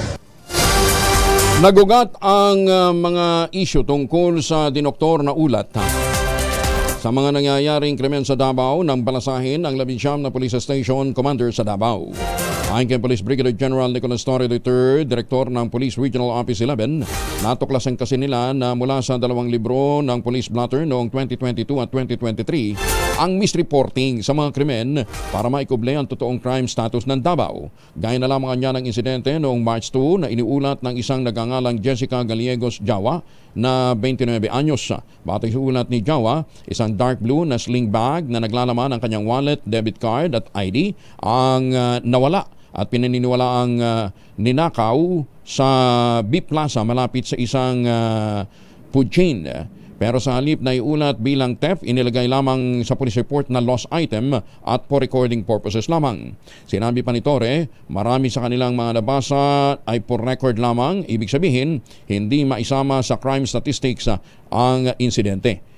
Gate ng opisyal, mahalagang maiulat ng tama ang isang krimen para maaksyonan ng pulisya. Hindi dapat na namamahinga lamang ang mga pulis at patuloy na dapat nilang magsikap patuloy silang dapat na magsikap na mapabuti ang kanilang serbisyo sa publiko. Una ng pinabulaanan na Davao City Mayor Sebastian Duterte ang pahayag ng general na manipulado ang ulat ng Davao City Police para ipakitang mababa ang crime rate sa lungsod. Teka nga pala, Malu, ano nang nangyari doon sa vehicular accident naman sa Kinapawan City? Mamaya i-report. Oo, mantakin ho ninyo. Nauna pa yata yung arigluhan bago lumabas ho yung report. Ano ha? Ganun kitang-kita sa mga report sa social media na isang bata, isang graduating student ho yung namatay. Matapos po ang isang vehicular accident na kinasasangkutan ng isang malaking clan. Yan po sa Mindanao. Ano nang status nun? Ayan, nantamayanan po ninyo at papalaw po natin yan, ha?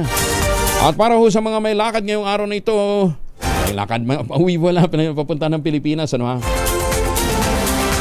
Para ho sa mga pauwi ng Pilipinas, muli ang ating paalala, baka kayo ho'y magbabaon ho ng tsokolate, magpapasalubong ng tsokolate, huwag na ho yung imported. Meron po tayong tangerine chocolate, locally made, pero global at ang taste at ang looks. Dahil tinulungan po yan ng DOST at ang Department of Trade and Industry. Ang tangerine chocolate po ay brand ng mga magniniyog dyan po sa lalawigan ng Quezon. Sa tulong po ni Dr. Helen Tan, yung mga planting material na kakao galing Davao, hinakot po yan, itinanim sa ilalim ng mga nyugan, kaya ngayon nagpo-produce na ho sila ng dekalidad na mga cacao beans para mai-process upang maging tangerine chocolate. Kaya yan po ay 100% gawang atin.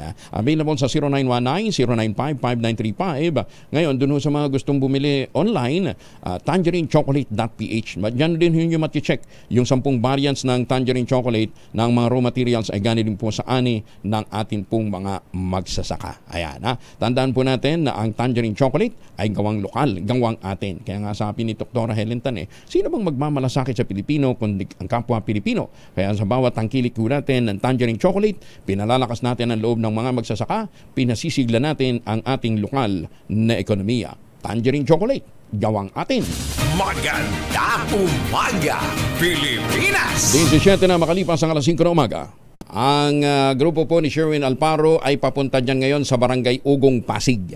Diyan ho sila mag-iikot maya-maya, ano ha? Kaya lakasan nyo na inyong mga radyo, telebisyon, ang inyong mga, kung saan man kayo nakakonek, ano ha? Online ba kayo nanonood sa cellphone? Lakasan nyo na ho para marinig ni Sherwin Alparo at mamimigay ho siya ng 1,000 piso at iba pang mga premyo sa malakas sa promo natin, ha? Ang malakas location ay Barangay Ugong, Pasig City. Bagong balita, bagong impormasyon. Kasama si Kuyang Angelo Palmones. Magandang umaga, Pilipinas! Ito na yung sinasabi ko. Yung pong mula po sa angka ng Ampatuan na nakasagasa ng nasawing graduating student at 2 iba pa sa Kidapawan City, nakalaya sa areglo. General Marbil, trabaho ng pulis na magsampa ng demanda. Yung pong mga biktima, testigo. Ano ha? O anong ginagawa nyo ninyo? Bakit? Sus, may ginang. Pakinggan nga muna natin yung report. Ano ha? Detalye na balita mula kay Edniel Paron sa RH52. Edniel. Kuya Angel, nauwi nga sa Arigluhan itong madugong vehicular accident sa Barangay Paco, sakop ng Kidapawan City. Kaya kinasasangkutan ng isang miyembro ng pamilya Ampatuan. Kinumpirma sa DZRH News ng Kidapawan Police Station na pinalaya na nito ang 20 anyos na driver na si Edris Ampatuan. Matapos lumagda sa compromise agreement, itong pamilya na nasawing biktimang si Benedict Paulo, graduating psychology student sa syudad. Ayon kay Police Lieutenant Jay Sarda, Deputy Chief of Police ng lugar, mismong ang ama ng driver na si dating mamasapan ng Maguindanao Vice Mayor Mahir Masukat Ampatuan ang nagtungo sa istasyon para makipagkasundo at bayaran ng 300,000 pesos ang pamilya ng namatay.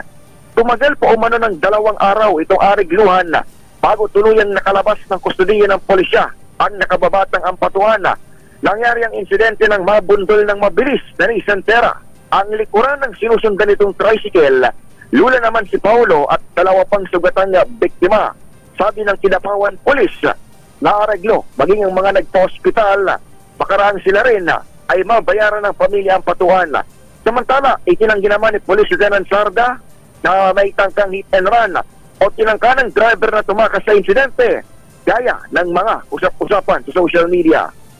Ito si Edniel Parrosa, nag-uulat para sa DZRH, una sa Pilipinas, una sa Pilipino. So Edniel, yung lokal na polis, wala silang ginawa. 2 days na nasa custody nila, hindi sila nag-file ng kaso. Correct, Kuya Angel. 2 days na sa custody nila, walang naging paggalaw. Dumating yung Ampatuan o si former Vice Mayor Mahira Ampatuan, saka nagkaroon ng arigluhan na binabanggit sa atin, Kuya Angel. Tinanong natin yan Ang sabi sa atin, masyado raw kasing maraming na-involved. Kaya tumagal ng ganon yung proseso hanggang sa pumayag na nga sa compromise agreement itong pamilya ng biktima, including yung 2 injured na nakalabas na rin daw sa paggamutan, Kuya Angel. Bakit hindi nagdemanda ang public crime yan Hindi naman yan personal na krimen That's a public crime. May nabangga, may naaksidente. May namatay. Pagka bang nakapatay, mahirap ba? Walang pambayad, ano ba? Mapapalaya ba ng ganyan? Sino yung inutil na pulis? Sino yung inutil na pulis na yun at inamin pang nagkaarigluhan kaya wala nang demandahan? Sa totoo lang, Kuya Angel, napakahirap ng mahanap nitong nung chief of police nito at yung deputy yung humarap sa atin. Ang dami na rin nating wala ba sa nakausap wala doon sa traffic police, doon sa investigador. Pero finally humarap yung deputy chief of police. Ang katanungan dyan ay hinahanap natin, Kuya Angel, yung kopya ng compromise agreement. Hindi yung compromise agreement muna, yung kopya ng police report. Because yung kopya ng police report, ang magiging base, may police report ba in the first place? Ayun nga Kuya Angel, hindi natin nakuha yung police report at nag-grant ng panayam ito mismong deputy chief of police ng istasyon after ng ilang araw nating pag-follow up dito sa nasabing insidente. Yung pinaka-police report o pinaka-detalye nung report na ito ay unang lumabas na sa iba't ibang mga posts sa social media, pero yung Kidapawan PNP ay naratiling tikom hanggang kahapon nung atin silang maabot via phone call, Kuya Angel. Wala ding report sa Campo Crame, wala sa joint operation report na nakakarating dyan sa Campo Crame.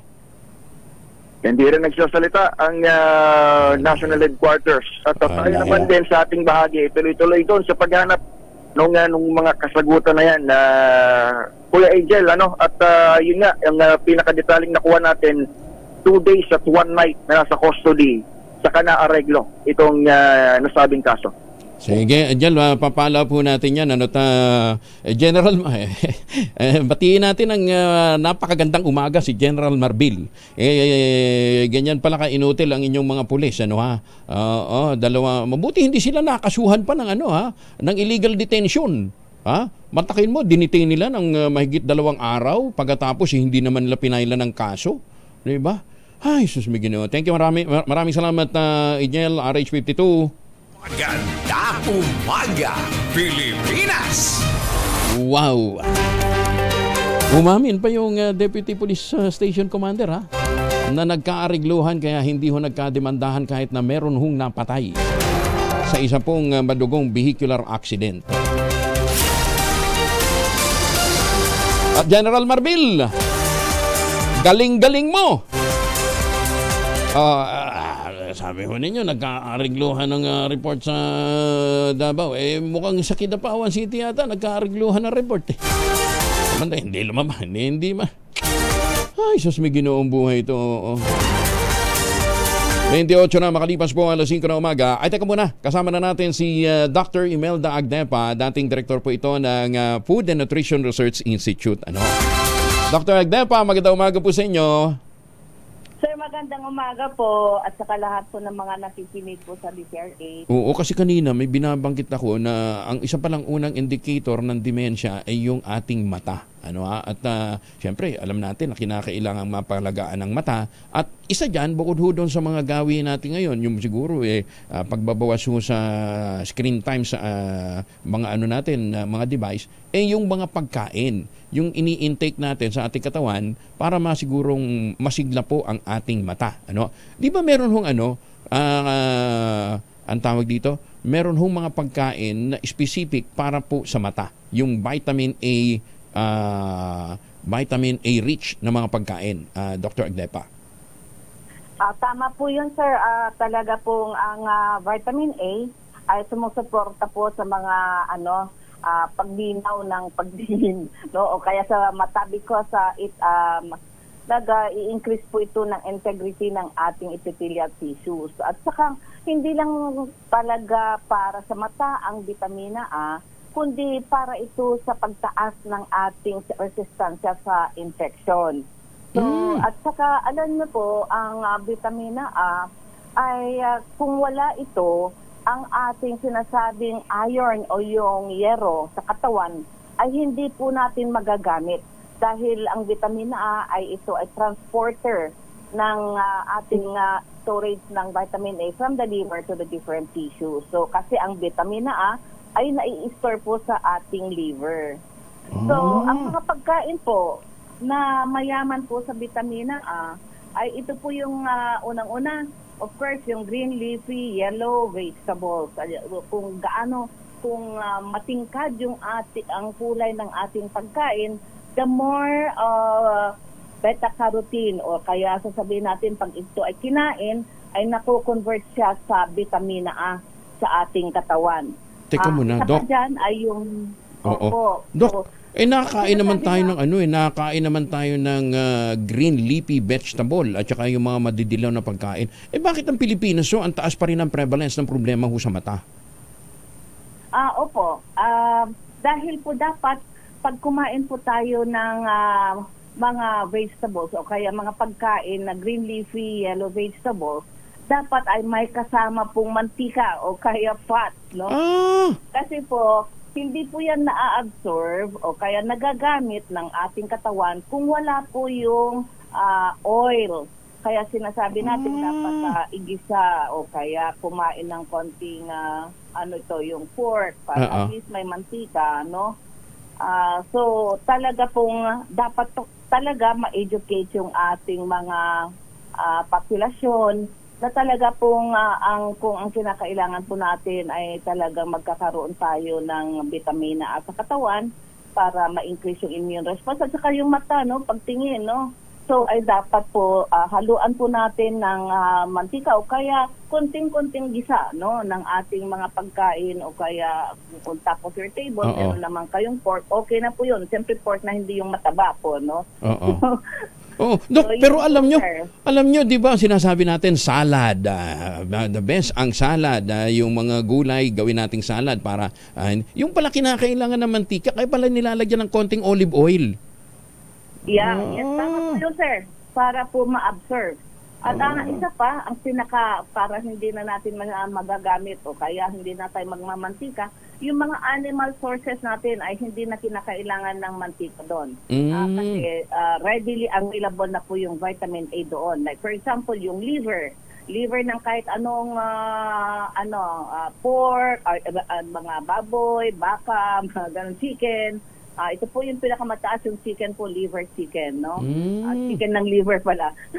So, yun po yung ating mga itlog, yung yellow ng itlog po, yun po yung matataas po ng vitamina A. Ayun pala yun. Alam nyo, ngayon ko lang nalaman yun, dapat lalagyan ng oil para ma-absorb ng katawan to the fullest yung benefits ng green leafy vegetable. Ganun pala yun. Ma'am, halimbawa yung alugbate, di ba? Bibihira naman ang alugbate, talagang hinahalo natin sa munggo yan, wala namang oil yun. Hindi, sir. Usually kasi ang munggo, ginigisa po nila ng bawang. Nga pala. So okay na yun. Okay na yun. Sir. Okay so hindi pala dapat na steam lang. Kahit na in-steam mo, lagyan mo ng konting olive oil. Para ma-process. Yes po, sir. Opo. Okay. Oo. So, pero yung yellow, siyempre yung kalabasa naman pagka pag hinalo mo sa gulay, di ba? Hindi mo nilalagyan ng oil yun. Yun nga, sir. Bihira naman tayo. Usually, napansin din namin sa National Nutrition Survey noon sa SNRI, ay bihira din tayong mag-gisa, no? Usually yan, parang dinengdeng, mga ganon. Yes. So we advise na talagang kung po pwede ay kumain ng medyo prito, no? Na isda o kaya... Sabayan doon. Isabay doon yung prito. Okay. O kaya yung prito na isda, isabay mo sa pagkain mo ng vegetables na green leafy or yellow, ay pwede na po yun. Basta po may mantika na mag-transform lang para ma-carry or kaya ma-absorb yung ating vitamina A from vegetables. No? Ma'am, ang saluyot... pero kung sabi ko, kung animal sources, hindi na po kinakailangan. Ma'am, ang saluyot ba? Mataas din yan sa Mataas din siya yes sa... po, sir. Ha? Yes po, mataas po yun, sir. Actually, pinopromote na po namin kasi ako po yung country coordinator po ng FRESH. Yung FRESH ay Fruits and Vegetable Consumption for Healthy Diet. Ay talaga pong pinopromote po natin yung neglected, underutilized species or sinasabi nating wild foods. So ito po yung mga hindi kinakain ng mga iba't ibang tao, saluyot, yung malunggay. Oo. Yung malunggay palagi namin sinasabi, dapat kumain tayo kasi at magtanim kasi it's very easy to grow, no? Kasi yung alugbati na sinasabi mo, sir, Yes. easy to grow Oo. condo. Mga udlot-udlot 'yan, yung mga udlot-udlot ng mga gulay natin. Oo, yung ang tawag nga din diyan kasi rich in iron ay mga metal foods. Metal boss ng kalabasa, metal boss ng sayote, metal boss ho ng saluyot, di ba? Yung mga ganyan. Talbos ng alugbate. Yung mga ganyan po. Metal foods. Yan, literally mayaman po siya sa iron, at saka higit sa lahat, vitamin A. Kagalingan mo. Kita ho ninyo. Galing talaga ni sir, So yung pagrereklamo natin, lumalabo ang mata ng mga bata. Kailangan natin ng food supplement. Anong food supplement? Nandiyan na sa bakuran ho nyo yung pwede maging source ng solusyon, di ba? Oo. Yan naman. Po namin sinasabi na para matulungan po kayo, sana magtanim, kahit na po sa mga empty bottles, Ako nga, nasa kondo, pero kinakailangan magtanim din ng alugbati, ng kamote, mga ganon po. Pero ma'am, sabi nila, pagka daw yung mga itinatanim natin sa highly urbanized area, baka mataas ang, ang toxin content, heavy metal content dahil sa hangin. Hindi ba? Well, sir, naman po yun?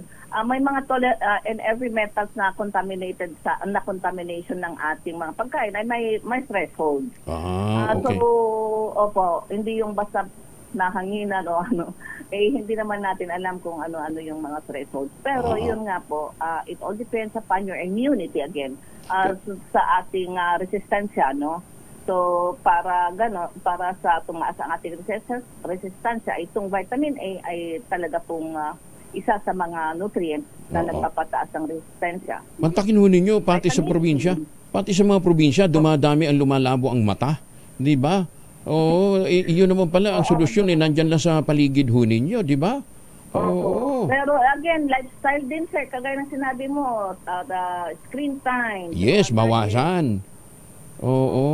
Yung mga bata, ginawa na ng yaya yung cellphone, hindi pa kumakain ng gulay. Kaya yun ngayon. Dami talagang lumalabo ang mata. Ayun. So, meron bang website, meron bang pwedeng puntahan ho ang ating mga kababayan to check on? At saka gaano kadalas kumain ng gulay? Actually, 3 times a day, sir. Meron po tayo yung sinasabi nating pinggang Pinoy. Half of that ay fruits and vegetables. So, dapat talaga ay gamitin po natin. Pero basta sabi natin, 1 cup of yung vegetables dapat ang kakainin natin or 3/4 cup for younger population. Ay po pwede na po yun. Kasama na po yun ng yung pangalan niya, yung siyempre, mayroon so sa konti. Araw-araw po. Maliban na siguro, gaya namin, kami ho talaga genetic yung problema namin sa mata. Dahil yung kuya ko nga, nabulag na.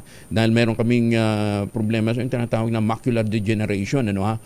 Pero kung kayo naman hindi sa exposed sa genetic problem na katulad niyan, pinakamaganda alagaan natin ang ating mga mata. Una sa lifestyle, sabi ni Doktora Jessica Dinon ilang minutong pagtingin sa malayo, ilang minutong pagkurap-kurap gano'n ng mata para na exercise at saka para lumuha pagka lumuluhang inyong mga mata, huwag kayong mabahala dahil yan yan pala paglulubricate ng ating mata at saka huwag daw masyadong ibababad ang ating mata sa mga binabasa natin. Ayan Opo. Tsaka pinapanood sa social media. Dr. Agnepa, thank you Thank you for joining us Ayan Opo sir, bye-bye po. Salamat po. Si Dr. Imelda Agnepa ng FNRI. Dating direktor po ito ng Food and Nutrition Research Institute. Maganda umaga, Pilipinas! Ang pakinunin ninyo, ngayon ko lang nalaman, ang gulay pala, malo. Ang gulay, hindi lang dapat nilalaga, hinahaluan dapat ng oil. Virgin coconut oil o kaya ng olive oil para na-absorb ng katawan. Tayo nun, mas maraming bagoong kaysa... Di ba? O kaya suka. Lalong nadideplete. Pala yun. So, dapat may konting oil. para na-absorb ng katawan natin yung mga benefits na dala po ng pagkain po ng berdeng gulay o berde at saka dilaw na gulay para po mapangalagaan ang ating mga mata. Sandali, Sherwin ha, kasi natambakan lang tayo ng commercial. Pagkatapos, dadakuan na natin ang ating winner sa ating... andyan na. Sige naman, ito naman oh.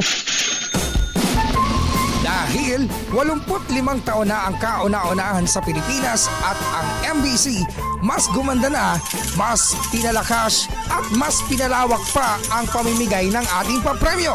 Ito ang DZRH Mas Malakas Promo kung saan pag naabutan namin kayong malakasang nakikinig o nanonood sa DZRH ay mananalo ka ng instant 1,000 pesos at may kasama pang grocery bag ng DZRH. So ano pang hinihintay ninyo? Tutok na sa nangunguna kauna-unahang radyo sa buong Pilipinas, DZRH. Una sa Pilipinas, una sa Pilipino. At pagkatapos po na Sherwin, mamaya makakausap naman natin ang isang feng shui expert. Kasi ghost month daw po ang August. Ang daming takot na takot sa ghost month. Huwag kang magbubukas ng bagong negosyo dahil ghost month. Huwag kang magpapautang dahil ghost month. Di ba? Ang daming bawal pagka ghost month. Mamaya alamin natin ang katotohanan dyan. Alamin muna natin kung sinong winner ni Sherwin Alvaro dyan po sa Barangay Ugong, Pasig. Sherwin. Yes, magandang umaga Kuya Angel. At dito nga sa Barangay Ugong sa Pasig ay katatapos lang tumila nung pabugso-bugsong ulan ngayong umaga na nararanasan sa Metro Manila. Pero eto, maswerte tayo dahil hindi pa bugso-bugso ang pakikinig sa radyo dahil ayan, nilabas pa dito sa kalsada. Nagpi-feedback. Ayan, Nagpi-feedback. Ayun, yung lakas ng kanyang radyo. At ang winner natin ngayong umaga ay si Lorraine Eugenio po. Si Lorraine na Kuya Angel palaging nakatutok sa DZRH at lumabas na umarinig niya na dito sa Barangay Ugong Pasig itong DZRH mobile. At ikaw palagi nakatutok sa DZRH. Siyempre po. At sino paborito mong announcer pag umaga? Si Sir Angelo po, Palmones. Angelo Palmones, bigyan ng 1,000 pesos yan! Thank you po! At syempre meron pa kasama dahil pangit ang panahon, Angelo, pero gaganda ang panahon kapag meron kang gamit na DZRH umbrella. Yan meron kang umbrella, meron kang t-shirt, at syempre meron ka rin grocery bag ng DZRH. Hindi na umabot yung aming Zoom dahil hindi pa na-accept. Okay lang. Ano masasabi mo? Maraming salamat po. Nako, maraming salamat din sa patuloy na pagtutok sa DZRH and thank you for making us #1 sa recent Akantar survey. Kaya naman sa mga nais manalo ng 1,000 pesos, tumutok lang sa DZRH at baka kayo nasusunod dating winner sa DZRH Mas Malakas Promo. Ours number 6, Sherwin Bata Alfaro, DZRH. Una sa Pilipinas, una sa Pilipinas. Maraming salamat Sherwin. Ayan para ho doon sa mga nagtatanong ano nga bang mga bawal pagka ghost month, tututukan natin yan sa ilang saglit pero dapat ho magandang ating gising para magkaroon tayo ng magandang gising, mag-ultamayo. Ano bang ultamayo? Ang ultamayo po pwede nating i-take anytime, pero ang sabi ho ng mga dalubhasa, pinakamaganda niyan, 2 kapsula bago humatulog. Ang ultamayo ay postbiotic with Lactococcus lactis strain plasma. At yan po ay matagal na inaral, clinical trial sa pamamagitan po ng mga dalubhasa dyan po sa Japan.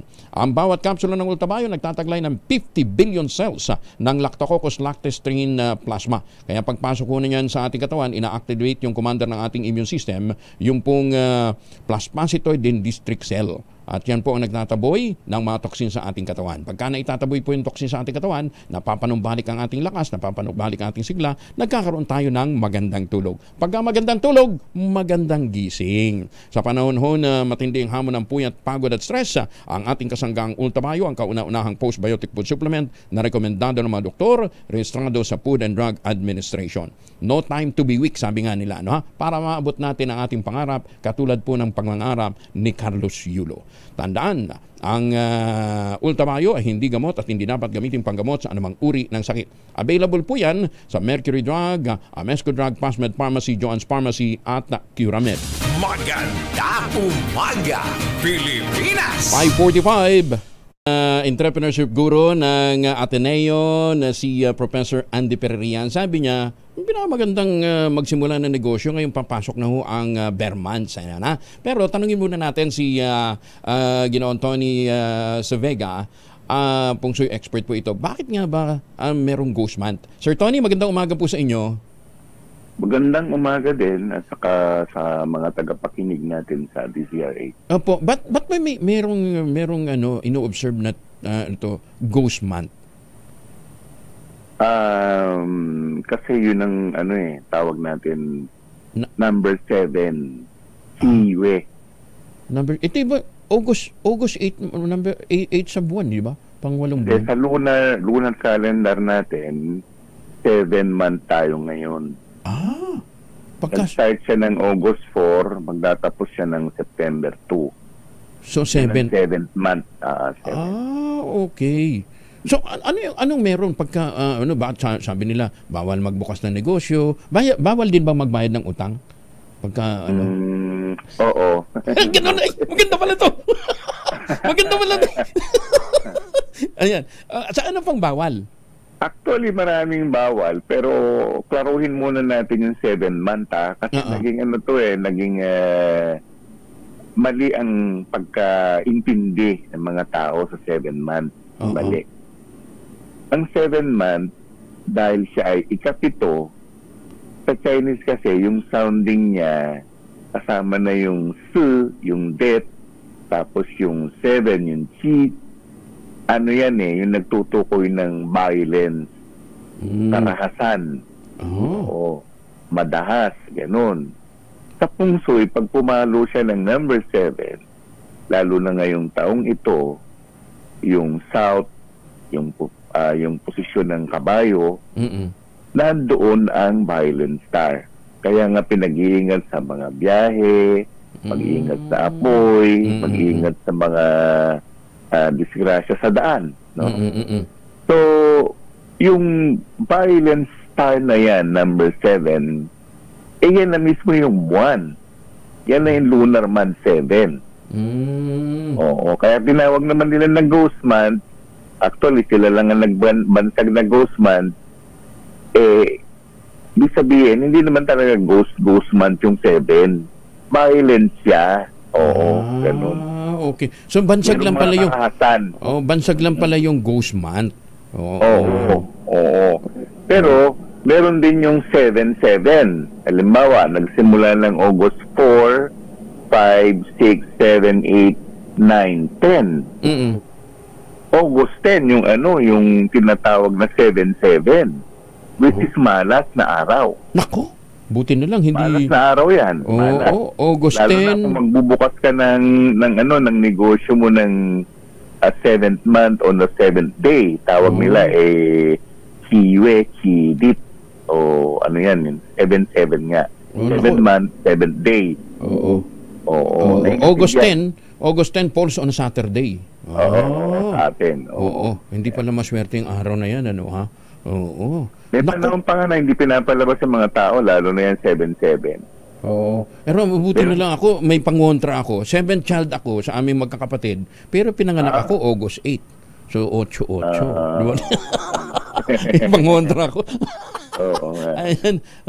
So pero ito, kung naniniwala ho tayo sa Feng Shui, yun yung naman hindi naman kayo pinipwersang maniwala, Ito naman depende ho sa ating appreciation doon sa impormasyon. Pero ang ibinibigay po ay babala. Di ba? Babala lang. Babala lang. Ayan. Okay. Sir Tony, thank you for joining us this morning, and thank you for educating us. Salamat po. Ayan, pero at least maganda, bawal mag-invest pagka ganitong ghost month. Pero bawal din magbayad ng utang. Wala naman akong utang. Maganda umaga, Pilipinas!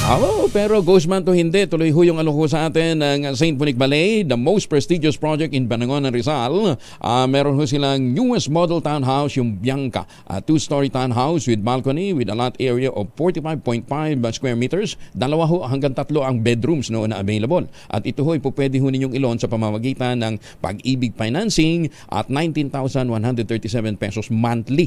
Tapos 30 years to pay. So ano pang iniintay po ninyo? Ito pa rin ang pangarap na magkaroon ng sariling bahay sa prasyong abot kaya. Makipag-ugnayan sa 0917-719-7908 para po sa karagdagan detalye. Bago ho kayo mag-tripping doon, 0917-719-7908 para po sa karagdagang detalye. Nandun ho din sa loob ng township mismo yung pong mga amenities na inyo pong pakikinabangan habang ina-appreciate po ninyo ang ganda ng nature. Magandang umaga, Pilipinas! Sandali lang, Giselle, ha? Ubusin ko lang sandali itong mga naipit pa nating commercial. Oras sa buong kapuluan, 5 minuto na lamang bago mag-ACS na umaga. Umaga, Pilipinas! Nasa Maricaban Public Market ngayon si Giselle Ricaport, RH15. Giselle, good morning. Kuyang Angel, good morning. Good news sa mga nagbabudget sa pamilya dahil nagsimula ng bumaba ang presyo ng mga gulay matapos sumipa sa bagyong Karina at Abagat. Dito sa Maricaban Public Market sa Pasay, ang binabantayan nating kamatis, bumaba na sa 130 pesos ang kada kilo mula sa dating 220 pesos. Nagmula rin sa 170 pesos ang kada kilo ng mga karot mula sa 200 pesos habang 150 ang kada kilo ng talok na bawang mula 170 pesos noon. Bumaba naman ng 60 pesos ang kada kilo ng bagyo beans o sa 110 pesos mula sa 180 pesos habang 130 ang kada kilo ng kalamansi mula 160 noon. Mura na rin sa 45 pesos ang dating 65 pesos sa kada kilo ng sayote. 70 pesos ang pechay bagyo mula 100 pesos. 60 pesos ang repolyo mula 80 pesos noon, habang 80 pesos ang kada kilo ng sitaw mula sa dating 100. Pero ang luya nananatiling mahal sa 250 pesos ang kada kilo. Gayon din ng bell pepper na sipa pa rin sa 280 pesos ang kada kilo ngayon.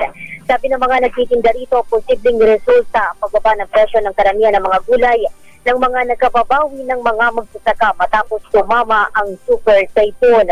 Ito si Giselle Ricaport, H1 sa Pilipinas, una sa Pilipino. Maraming salamat, Giselle. Ingat, ha? At maulan sa maraming bahagi po ng Metro Manila. At doon sa mga magbe-birthday, ha? Yusek Bobby Bernardo. Kung magpapakater ka, tawagan mo si Katunying. Ang laki ng discount. Katunying, di ba? Oo, para sa mga magbe-birthday ngayong August. Goes man to hindi. May discount pagka kayo doon ay magpapakater sa Katunying. Paano po? Susunod ng 2x2 sa atang ACS Balita. Kuya Angel po, nag-iiwan sa inyo na magandang umaga. Maraming salamat sa inyo walang sawang pagsubaybay, pakikinig at pagtitiwala. Magtanim ng kawayan para sa kalikasan at kabuhayan. Ang ating quote of the day ngayong araw na ito ay hango po sa mga iniwang aral ho sa atin ng isa. Ito ha. Andali ha. Hayaan yung basahin ko ito kasi galing po ito kay Johann Wolfgang Van Goethe. Ang sabi ho niya, ito po kilalang polymath and writer. Ano ba yung polymath? Renaissance polymath. Ayan, marami doon alam to. Ang sabi niya po, magic is believing in yourself. If you can do that, you can make anything happen. 2x2 at ACS Balita. Susunod na. Magandang umaga, Pilipinas! EO Executive